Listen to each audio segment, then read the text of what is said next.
Utiliser le siwak à tout moment pendant le jeûne. Notez, chers frères, sur l'islam, que l'usage du siwak est une sunna qu'on fait. Le messager a dit, si je ne craignais pas de trop exiger de ma communauté, je lui aurais ordonné de se curer les dents avant toute prière, tout entendu, avant chaque ablution.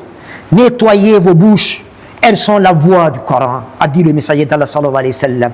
Nul n'est besoin, chers frères sur l'islam, de verser des salives toutes les 30 secondes, incommodant ceux qui sont autour de nous, faisant fuir certains. Vous pouvez avaler des litres et des litres de salive, si vous voulez, sans pour autant que votre jeûne n'en prenne un coup. Seules les expectorations sous forme de crachat doivent être crachées en respectant la conduite à tenir en la matière.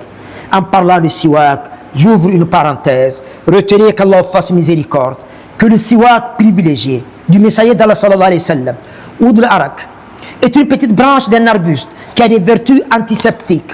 Chimiquement, Oud al-Arak se compose de fibres de cellulose, de certaines essences volatiles, d'une résine aromatique, des sels minéraux sous forme surtout de chlorure de sodium et de potassium et des oxalates de chaux. Véritable brosse à dents naturelle avec sa pâte dentifrice, s'il vous plaît. Oud al-Arak était utilisé par le messager d'Allah sallallahu alayhi wa sallam et ses compagnons, qu'Allah les agrée tous, bien des siècles avant l'usage de la brosse à dents qui a débuté en Europe vers l'an 1800. Vers l'an 1800.